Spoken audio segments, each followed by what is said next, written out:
ভারতের বাইরে, ইন্ডিয়ার বাইরের অন্য স্বাধীন মুসলিম দেশগুলোর কথা তো পরে, খোদ ভারতে মুম্বাই অভিমুখে লাখো নবী প্রেমিক জনতার লং মার্চ আজকে গোটা ভারতকে থরথর করে কাঁপিয়ে দিয়েছে।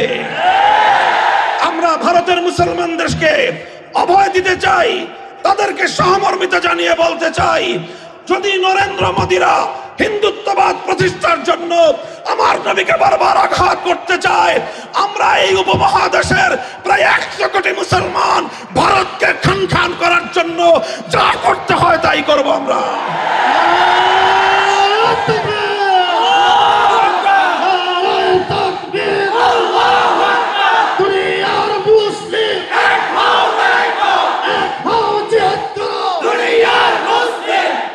ছোট শয়তানের বিরুদ্ধে আমরা প্রতিবাদ করলে ওই ছোট শয়তান বদলায় বড় শয়তান বসাবেন।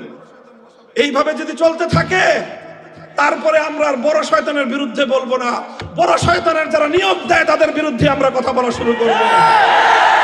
মনে রাখবেন, আমরা যদি কথা বলা শুরু করি বাংলাদেশে আমাদেরকে মোকাবেলা করা এতটা সহজ হবে না।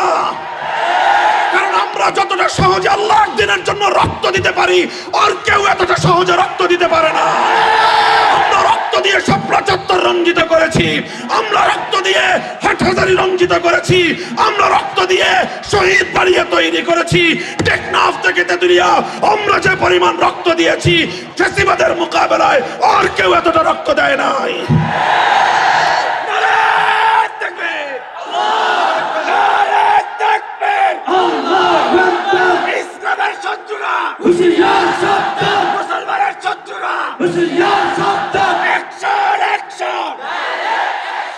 ইসলাম কেন্দ্রিক সমস্যাগুলো সমাধানের জন্য যদি রক্ত দেওয়াই হয় একমাত্র পথ, মনে রাখবেন আমাদের কাছে এত রক্ত আছে, রক্ত নিয়ে আপনাদের পিপাসা নিবারণ হবে না। আমরা বহু রক্ত দিতে পারবো, আপনারা সে রক্ত পান করে শেষ করতে পারবেন না। আমার নবীর ইজ্জত, ইসলামের গৌরব, ইসলামের মর্যাদা আমাদের কাছে এতটাই মূল্যবান, আমি এবং আমার সন্তানরা সহ আমরা রক্ত দিতে প্রস্তুত, ইসলামের প্রশ্নে আপোষ করতে প্রস্তুত না।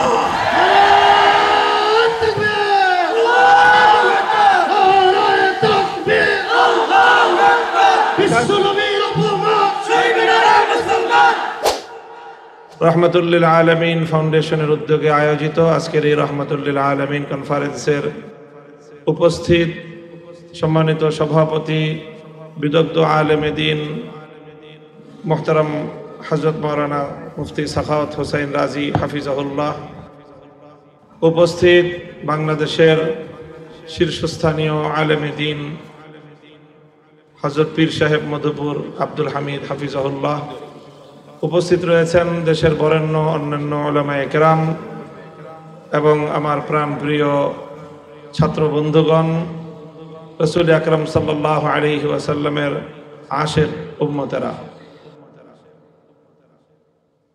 অত্যন্ত আবেগাপ্লুত আমরা আজকের এই কনফারেন্সে সম্মিলিত হতে পেরে। এর আগের কনফারেন্সটি শেষ মুহূর্তে যখন বানচাল করে দেয়া হয়, সেই ঘটনার সাথে কিছু হৃদয় বিদারক স্মৃতি আমিও বহন করে চলেছি।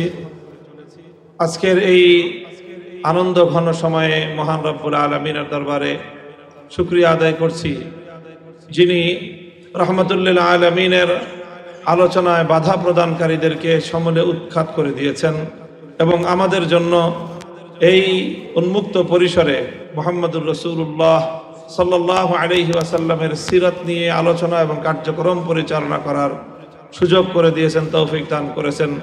আল্লাহুম্মা লাকাল হামদু ওয়া লাকাশ শুকর।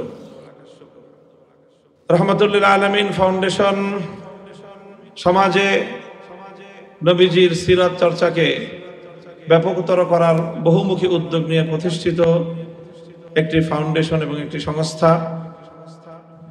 এই সংস্থার পক্ষ থেকে বহুমুখী কার্যকলাপ পরিচালনার উদ্যোগ রয়েছে। আজকের এই কনফারেন্সটিও তার মধ্যে অন্যতম একটি। বিভিন্ন বিষয়ভিত্তিক আলোচনাগুলোকে ভাগ করে দিয়ে বিদগ্ধ আলোচকদের জন্য বিষয়বস্তু নির্ধারণ করা হয়েছে। আমার জন্য একটি বিষয় নির্ধারণ করা হয়েছে, সেই বিষয়ে যদিও দীর্ঘ আলোচনা করার এখন অবকাশ নেই। সুষম অর্থনীতি প্রণয়নে মুহাম্মদুর রাসূলুল্লাহ সাল্লাল্লাহু আলাইহি ওয়াসাল্লামের অবদান, এই ক্ষেত্রে আমি দুটি উদ্ধৃতি উপস্থাপন করছি। রাসূল সাল্লাল্লাহু আলাইহি ওয়াসাল্লাম যে অর্থ ব্যবস্থা বিশ্ব মানবতার কল্যাণে প্রবর্তন করেছিলেন, শুধু প্রবর্তন না, প্রতিষ্ঠিত করেছিলেন, তার অন্যতম মৌলিক দুটি নীতিমালা ছিল কাইলা ইয়াকুনা দুলাতাম বাইনাল আগনিয়াই মিনকুম, সম্পদ যেন সমাজের কোন নির্দিষ্ট একটি শ্রেণীর হাতে কুক্ষিগত না হয়ে যায়। এটা ছিল রাসূল সাল্লাল্লাহু আলাইহি ওয়াসাল্লামের পূর্ণ অর্থ ব্যবস্থার মৌলিক একটি নীতিমালা। সম্পদ কোনো একটা বিশেষ শ্রেণীর কাছে বৈধভাবেও কুক্ষিগত হতে পারবে না। অবৈধভাবে দুর্নীতির মাধ্যমে, ঘুষখুরি সুদখুরির মাধ্যমে অথবা সম্পদ পাচারের মাধ্যমে, এর মাধ্যমে সম্পদ কুক্ষিগত করার তো প্রশ্নই আসে না। যে রাষ্ট্র ব্যবস্থায় আল্লাহ রাসূল সাল্লাল্লাহু আলাইহি ওয়াসাল্লাম প্রণীত অর্থ ব্যবস্থা কার্যকর হবে, সেই রাষ্ট্র ব্যবস্থার ধনী থেকে দরিদ্র পর্যন্ত প্রতিটি মানুষ যার যার নিত্য প্রয়োজন পূরণ করার প্রয়োজনীয় অর্থের সরবরাহ তার কাছ পর্যন্ত পৌঁছে যাবে অর্থ ব্যবস্থার স্বাভাবিক গতিতেই। এমনকি আমরা জানি যে যাকাত প্রদান করা মানুষের, প্রত্যেকটি সম্পদশালী মানুষের জন্য ফরজ। আল্লাহ রাসূল সাল্লাল্লাহু আলাইহি ওয়াসাল্লামের সুস্পষ্ট ঘোষণা রয়েছে, তিরমিজি শরীফ সহ অনেকগুলো হাদিসের কিতাবের মধ্যে হাদিসটি বর্ণিত, যে নবীজি সাধারণ দরিদ্র মানুষের অর্থনৈতিক নিরাপত্তা নিশ্চিত করার জন্য যে একটি মূলনীতি ঘোষণা করেছেন, সেটি হলো যে ইন্না ফিল মালি লাহাক্কান সিওয়াজ যাকাত, দরিদ্র মানুষের প্রয়োজন পূরণ করার জন্য ধনীদের সকল সম্পদের মধ্যেই দরিদ্রদের অধিকার রয়েছে। দরিদ্র কোনো মানুষ যদি তার জীবন মরণের সংকট দেখা দেয়, তার জীবন বাঁচানোর প্রশ্ন চলে আসে, তার সন্তানের জীবন বাঁচানোর প্রশ্ন চলে আসে, তাহলে ধনী শুধুমাত্র যাকাত দিয়ে ক্ষান্ত থাকতে পারবে না, বরং এলাকার ধনীদের সকল সম্পত্তিগুলো দরিদ্রদের জীবন বাঁচানো পরিমাণ প্রয়োজন পূরণ করার জন্য সকল সম্পদ প্রয়োজনে বাজেয়াপ্ত হয়ে সকল দরিদ্রের মধ্যে বণ্টিত হবে। ইসলাম প্রদত্ত এই অর্থ ব্যবস্থা, রাহমাতুল লিল আলামিন সাল্লাল্লাহু আলাইহি ওয়াসাল্লাম প্রণীত অর্থ বন্টনের এই নীতি যদি আজকের এই পৃথিবীতে বাস্তবায়িত হতো, তাহলে এই পৃথিবীর কোনো জায়গায় একজন দরিদ্র মানুষও অনাহারে অর্ধাহারে দিনাতিপাত করত না। কাজেই আজ এই যে অর্থ ব্যবস্থা নিয়ে পৃথিবীতে এখন যে পুঁজিবাদী অর্থ ব্যবস্থার যে পশ্চিমা সভ্যতার কাছে আজকে আমরা পৃথিবীবাসী, গোটা দুনিয়া আজ তাদের হাতে জিম্মি। এজন্যই তারা সমাজ থেকে রাসূল সাল্লাল্লাহু আলাইহি ওয়াসাল্লামের আদর্শের কার্যকারিতাকে বিনষ্ট করতে চায়। এজন্যই, কারণ পশ্চিমা সমাজ ব্যবস্থার সকল অন্যায় এবং অবিচারের মূল হলো তাদের পুঁজিবাদ। সারা পৃথিবী থেকে অল্প কিছু মানুষের কাছে সম্পদ কুক্ষিগত করে রেখে সেই সম্পদ সীমাহীনভাবে ভোগ বিলাসিতায় মত্ত হওয়াটাই পশ্চিমা সভ্যতার মূল কথা। এজন্যই তারা আল্লাহ রাসূল সাল্লাল্লাহু আলাইহি ওয়াসাল্লামের জীবন আদর্শকে ভয় পায়। এজন্যই তারা মুসলিম সমাজকে আল্লাহর নবীর জীবন চরিত্র থেকে দূরে সরিয়ে দিতে চায়। কারণ মুসলমানরা যদি সোচ্চার হয়ে ওঠে, আল্লাহর নবীর প্রণীত অর্থ ব্যবস্থা যদি এই পৃথিবীতে বাস্তবায়ন করার জন্য মুসলমানরা সোচ্চার হয়, তাহলে পুঁজিবাদ ধসে পড়বে, পুঁজিবাদীদের এই ভোগ বিলাসিতা ধসে পড়বে। পুঁজিবাদীদের দেশে আরেক দেশ থেকে সম্পদ লুটপাট করে বেগম পাড়া করবার কোনো সুযোগ থাকবে না। পুঁজিবাদী দেশগুলোর কর্ণধাররাও মুসলমানদের কাছে জবাবদিহিতার কাঠগড়ায় দাঁড়িয়ে যেতে বাধ্য হবে। এজন্যই তারা রাসূল সাল্লাল্লাহু আলাইহি ওয়াসাল্লামের সিরাতকে মুসলিম সমাজ থেকেও বিদায় করে দেওয়ার সব ধরনের আয়োজন করছে। এই পরিপ্রেক্ষিতে আমাদের ঐতিহাসিক দায়িত্ব এবং কর্তব্য এসে দাঁড়ায় যে আমরাও তারা যেটা চাচ্ছে তাদের প্রতি কোনো ধরনের ভয় ভীতি আমাদের অন্তরের মধ্যে রাখা চলবে না। পশ্চিমা সভ্যতার, ইউরোপ এবং আমেরিকার যে ভীতি এবং তাদের যে রব, তাদের প্রতি যে একটি আমাদের অন্তরের মধ্যে একটি হীনমন্যতা রয়েছে, মুসলিম জাতিকে আজকে এই হীনমন্যতা থেকে বেরিয়ে আসতে হবে। তাকিয়ে দেখো, আমাদেরকে অনেকে বলে যে আপনাদের কাছে আজকের আধুনিক আধুনিক এই পৃথিবীতে আপনাদের কাছে বাস্তবায়ন করার মতো কি অর্থ ব্যবস্থা আছে? এতদিন পর্যন্ত আমরা তাত্ত্বিক কথা বলতাম, এখন বলবো তাকায় দেখো, ইমারতে ইসলামিয়া মোল্লারা পরিচালনা করছে, দেওবন্দি উলামায়ে কেরাম পরিচালনা করছে।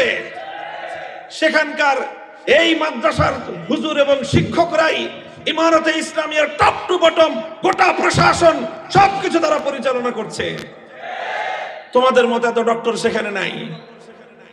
তাকায় দেখো আজকে তোমার বাংলাদেশের, আমি ডক্টর ইউনূস সাহেবকে অ্যাড্রেস করে বলি, আপনার বাংলাদেশের অর্থনীতির গতি দেখেন, প্রবৃদ্ধির তুলনা করেন ইমারতে ইসলামিয়ার অর্থ ব্যবস্থার সঙ্গে, মাথা হেট হয়ে আসবে, লজ্জায় মাথা নিচু হয়ে আসবে আপনাদের। আজ ইমারতে ইসলামিয়া সারা পৃথিবীতে অর্থনৈতিক প্রবৃদ্ধির রোল মডেল হিসেবে সারা দুনিয়ার সামনে আদর্শ স্থাপন করেছে, এবং এটা হয়েছে শুধুমাত্র মুহাম্মদ আরবি সাল্লাল্লাহু আলাইহি ওয়াসাল্লাম প্রণীত অর্থনীতির নীতিগুলো অনুসরণ করার বদৌলতে। এবং এটা সম্ভব হয়েছে মোল্লাদের মাধ্যমেই, আলেম সমাজের মাধ্যমেই, যারা মাদ্রাসা পড়ুয়া তাদের মাধ্যমেই। হীনমন্যতার কোনো কারণ নাই। সেই দিন আসছে, সেই দিন আসছে, এই যে ভারত আমার নবীকে নিয়ে দুদিন পর পর ইজ্জত নিয়ে নবীর উপরে কটাক্ষ করে তারা যে আগুন নিয়ে খেলছে, যে আগুন নিয়ে খেলছে, এই নূপুর শর্মার এই অপকর্ম শেষ হওয়ার আগেই রামজি মহারাজ এবং নীতিশ রানে তারা এভাবে একের পর এক আল্লাহর নবীকে কটাক্ষ করে আসলে মূলত তারা ভারতবর্ষ জুড়ে যুদ্ধের দামামা বাজাতে চায়। ওরা আমাদেরকে উস্কানি দিচ্ছে, যদি মুসলমান তোমরা তোমাদের নবীকে ভালোবেসে থাকো তাহলে আসো, তোমাদের সঙ্গে আমরা যুদ্ধ করব, তোমাদের সঙ্গে আমরা লড়াই করব। আলহামদুলিল্লাহ, আমাদের স্বাধীন ভারতের বাইরে, ইন্ডিয়ার বাইরের অন্য স্বাধীন মুসলিম দেশগুলোর কথা তো পরে, খোদ ভারতে মুম্বাই অভিমুখে লাখো নবী প্রেমিক জনতার লং মার্চ আজকে গোটা ভারতকে থরথর করে কাঁপিয়ে দিয়েছে। আমরা ভারতের মুসলমানদেরকে অভয় দিতে চাই, তাদেরকে সহমর্মিতা জানিয়ে বলতে চাই, যদি নরেন্দ্র মোদীরা হিন্দুত্ববাদ প্রতিষ্ঠার জন্য আমার নবীকে বারবার আঘাত করতে চায়, আমরা এই উপমহাদেশের প্রায় 100 কোটি মুসলমান ভারতকে খান করার জন্য যা করতে হয় তাই করব আমরা।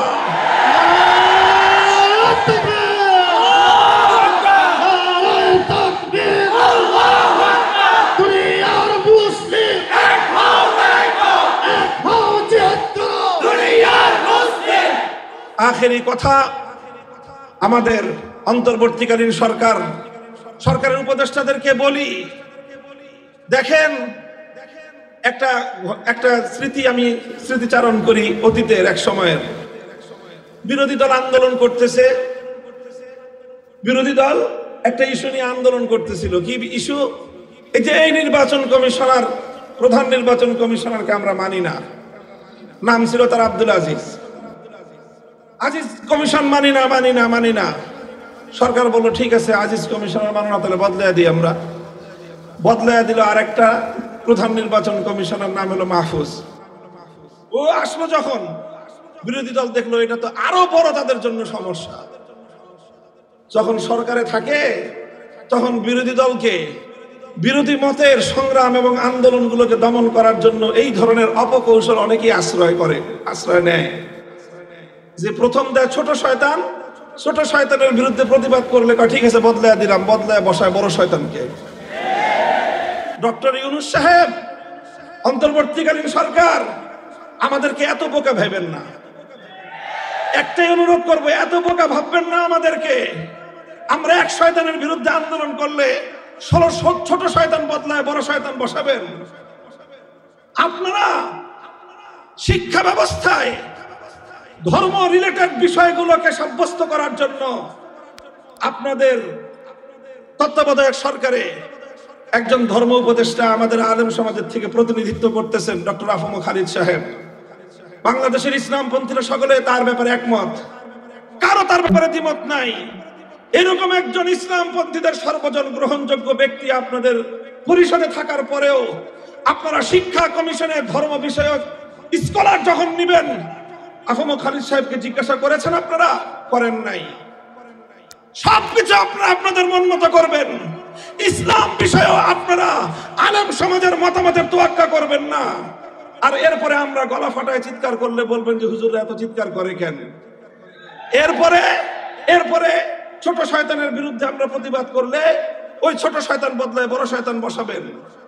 এইভাবে যদি চলতে থাকে তারপরে আমরা আর বড় শয়তানের বিরুদ্ধে বলবো না, বড় শয়তানের যারা নিয়োগ দেয় তাদের বিরুদ্ধে আমরা কথা বলা শুরু করব।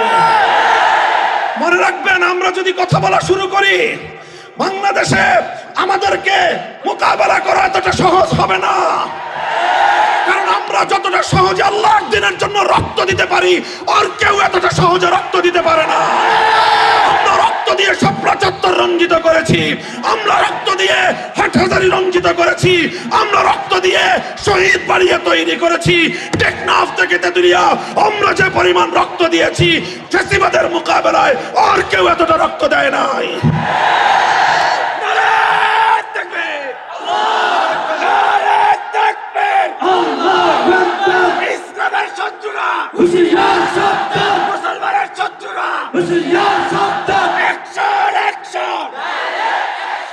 ইসলাম কেন্দ্রিক সমস্যাগুলো সমাধানের জন্য যদি রক্ত দেওয়াই হয় একমাত্র পথ, মনে রাখবেন আমাদের কাছে এত রক্ত আছে, রক্ত নিয়ে আপনাদের পিপাসা নিবারণ হবে না।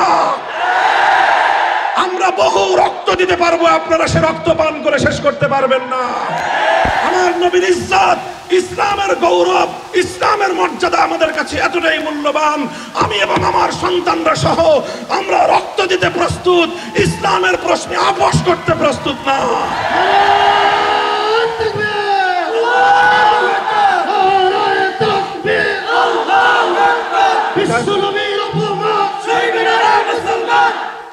আমাদের খুব বিনীত অনুরোধ থাকবে, নিবেদন থাকবে, শিক্ষা ব্যবস্থা হোক, আইন সংস্কারের ক্ষেত্রে হোক, বিশেষ করে এই দুটো জায়গার কথা আমি উল্লেখ করলাম। শিক্ষা কমিশন এবং আইন সংস্কার কমিশন, আপনারা যাই করবেন, ইসলামের নামে ইসলামিক স্কলার হিসেবে একজন ব্যক্তিকে আপনারা সেখানে সিলেক্ট করবেন যে লোকটা নবীর হাদিস অস্বীকারী। এই ধরনের তামাশা আমাদের সাথে করবেন? আপনারা কি মনে করতেছেন যে এই তামাশা করে আমাদেরকে আপনারা লাজবাব করে দিবেন? মনে রেখেন, আমাদের পিঠ যদি দেয়ালে ঠেকে যায়, তখন আমরা যে প্রতিক্রিয়া দেখাবো, ওই প্রতিক্রিয়া সামাল দেওয়ার শক্তি না বাংলাদেশের আছে, না ভারতের আছে, না আমেরিকার আছে। কারণ আমরা জীবন মৃত্যুর পরোয়া করি না যখন আমার নবীর ইজ্জত এবং আমার নবীর আনিত দ্বীন ইসলামের স্বার্থের প্রশ্ন এসে দাঁড়ায়। আবার আপনাদেরকে খুব শান্ত নম্র ভাষায় পরামর্শ দিচ্ছি, ধর্ম রিলেটেড যে কোনো সমস্যাগুলোর সমাধান আপনাদের মন মতো করলে হবে না। আপনাদের মাঝে আমাদের প্রতিনিধি আফম খালিদ হোসেন সাহেব আছেন, ওনার কাছ থেকে প্রত্যেকটি ধর্মীয় বিষয়ে পরামর্শ নিয়ে আলেম সমাজ রয়েছে, হেফাজতে ইসলাম রয়েছে, অন্যান্য ইসলামিক মহলগুলো রয়েছে, তাদের কাছ থেকে জিজ্ঞাসা করেন। আহলে হাদিসরা আছেন, এদেশে সুন্নিরা আছেন, দেওবন্দিরা আছেন, আমরা সকলেই ইসলামের মৌলিক প্রশ্নে কিন্তু একমত। এই অজুহাত দেখাতে পারবেন না যে হুজুর এই দেশের দুরকম কথা বলে। হাদিস ইনকারের বিষয়ে আমাদের সকলের বক্তব্য এক। আপনারা যে আইনগুলো সংস্কার করেছেন, সেই আইনগুলো সংস্কারের প্রস্তাবনার বিরুদ্ধে সমস্ত হুজুররা একমত। কাজেই খুব বিনীত অনুরোধ করে বলতেছি, আমরা অনেক দিন ধরে আন্দোলন করে জেল খেটে রক্ত দিয়ে ক্লান্ত, আমাদেরকে খুব তাড়াতাড়ি আবার মাঠে নামতে বাধ্য করেন না। আপনারাও ভালো থাকেন, আমাদেরকেও কিছুদিন বিশ্রাম নিতে দেন। যদি আমাদেরকে বিশ্রাম দিতে আপনাদের খুব খারাপ লাগে, তাহলে ইনশাআল্লাহ শাপলা চত্বরে আমি আপনাদেরকে দাওয়াত দিয়ে রাখবো।